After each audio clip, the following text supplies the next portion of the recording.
Yang saya mau tunjukin ke teman-teman yaitu adalah eh, peta apa nih peta.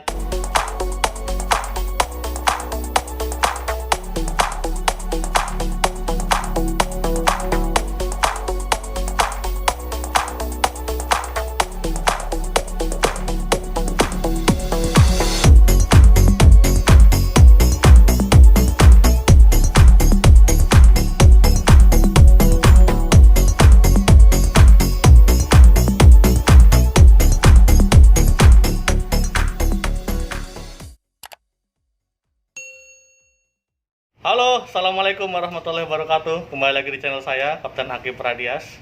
Di video saya kali ini saya akan berbagi kepada teman-teman semua tentang bagaimana kita membaca cuaca di atas kapal.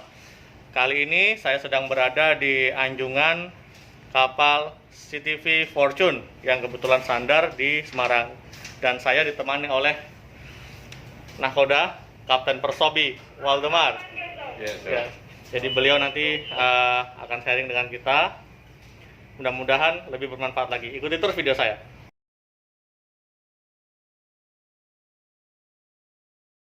Kapten, ya, apa kabar Kapten? Oh, I'm fine, Cap. Oke, Kapten. Jadi ini kali ini kita pengen sekedar sharing ya, Cap ya, Ya.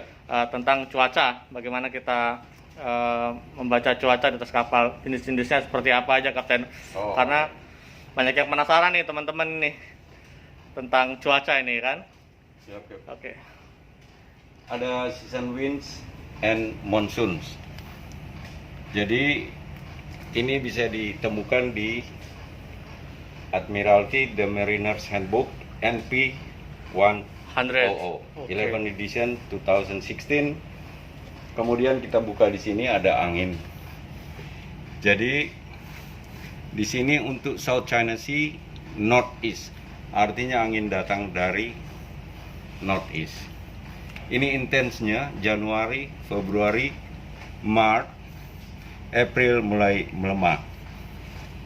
Dari Oktober pertengahan dia sudah mulai intens, November. Jadi kalau kita ke northeast, misalnya ke Jepang, Hong Kong, artinya setelah keluar dari Houseboat Lighthouse, Singapore Strait, kita sudah akan menghadapi northeast monsoon. Jadi bisa dipastikan gelombang besar Cap ya pada saat merah ini Cap ya, musim-musim Right. tertentu Cap ya. Oke. Jadi itu minimum 4 meter, Oh, jadi paling kecil. teman-teman ini kita bisa baca ya di sini ada angka 56 ini adalah ketinggian minimum Ini gelombang. Beaufort wind Oh, scale. before. Oke. Itu di South China Sea dan dampaknya kan di Natuna itu. Betul. Sampai ke Houseboat Lighthouse, sampai ke Kalimantan bagian barat. Jadi kalau di Indonesia ini belahan bumi utara, Northern Hemisphere, belahan bumi utara. Gitu? Di sini kita ada di belahan bumi selatan, Indonesian Water. Ada west to northwest. Beaufortnya 333. Bisa lihat di seasonal winds and monsoon. Inilah sebabnya untuk di area Indonesian Water, Arafuru, di bagian utara Australia, sama Indonesian Water, Southeast. Kapan northeast? Kapan west to northwest? Ada di sini, Ada Januari sampai April ya. Kemudian ini kan mulai dari November akhir, Desember sampai Januari, Oke. Maret. Makanya dia bilang angin barat. kan Angin di barat Cap ya. sini. Iya kan? Musim-musimnya ini kayaknya. Musimnya. Sementara Betul sekali. kalau Southeast dia berada di antara ini melemah, kemudian ada transisi di sini 4 sampai 5 Beaufort itu di Bulan Mei Juni, tengah Mei, ya. Juni itu kalau kita ke Makassar lawan ombak. Ah, Angin kan? Jadi dari sini kita bisa lihat. oke. Ya itu kan.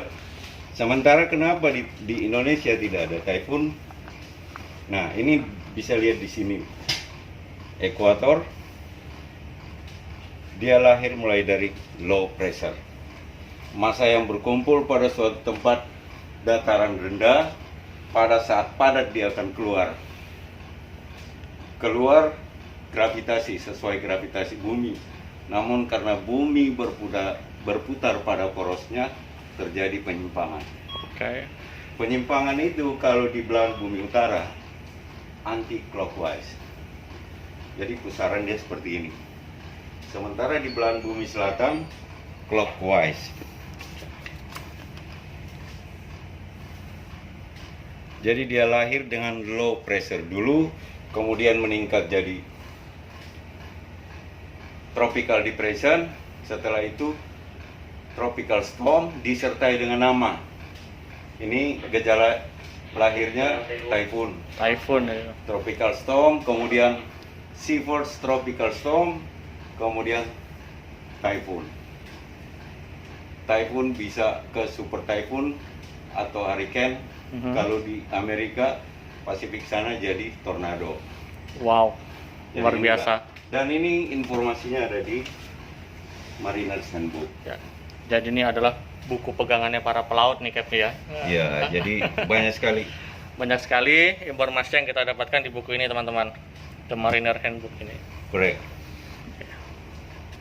Jadi lanjut dari Cap, tadi kan sudah bicara tentang beaver ya. Ya. Pasti banyak teman-teman yang penasaran nih Cap, apa itu beaver Cap?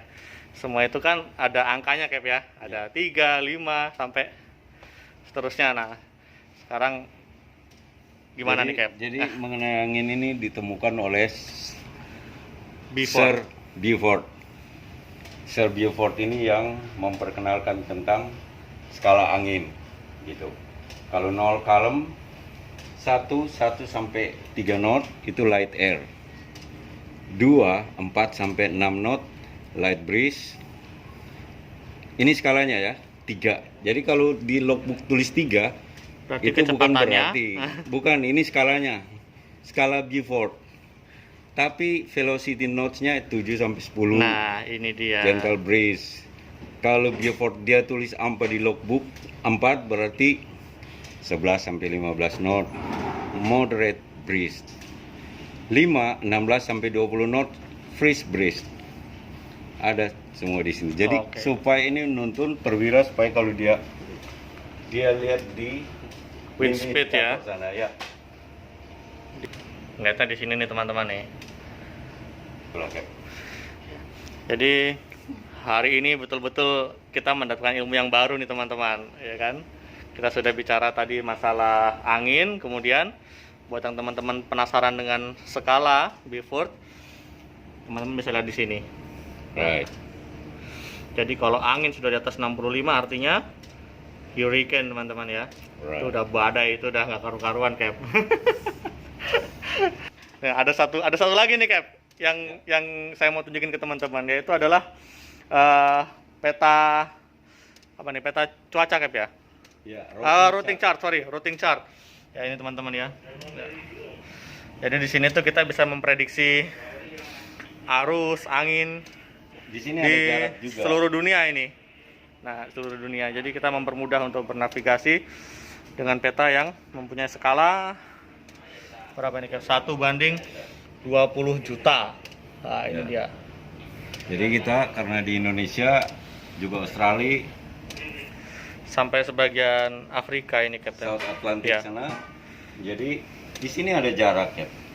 Mhm. Di sini ada rose, wind rose. Yes. Ini penjelasannya ada di sini kan. Di ikhtiarnya nih Ini Cap, kan penjelasannya ada di sini. The number of observation, percentage of variable winds, percentage of calms ada di sini. Di sini juga ada arus. Ya. Jadi kalau misalnya kita mau datang dari Singapura ke Semarang, ini intens arusnya di sini kan. Sama wind rose. Mhm. Ada northwest dan west. Ini dia keterangannya. ya toh? Arus di sini makanya kita ikut arus kemarin. Iya. Waktu dari Singapura ke Semarang. Sementara kalau Kalau balik kita kembali akan melawan arus. Keterangannya ada sini, high constancy more than 75%. Ya. Wow, ini cukup menarik teman-teman. Jadi ini nanti bulan April ganti lagi. Jadi apa ya? Buat teman-teman yang penasaran sama yang beginian, nah, kali ini sudah dijelaskan oleh Kapten langsung dengan ahlinya ya kan dari CTP Fortune. Kapten, terima kasih sekali nih atas masukannya Kapten. Mudah-mudahan buat saya, Mas. ilmunya bermanfaat untuk teman-teman semua Kapten. Selamat siang. Selamat siang. Cukup menarik ya teman-teman ilmu yang kita dapatkan tadi dari nakodanya CTP Fortune. Jadi buat teman-teman yang sudah nanya kemarin, kita sudah menjelaskan hari ini. Mudah-mudahan bisa bermanfaat, bisa memberikan masukan kepada teman-teman. Jangan lupa tetap dukung terus channelnya Kapten Aki Pradias. Mudah-mudahan bisa berkembang, memberikan informasi dan edukasi dunia maritim dan pemanduan kapal khususnya. Salam steady as seagulls.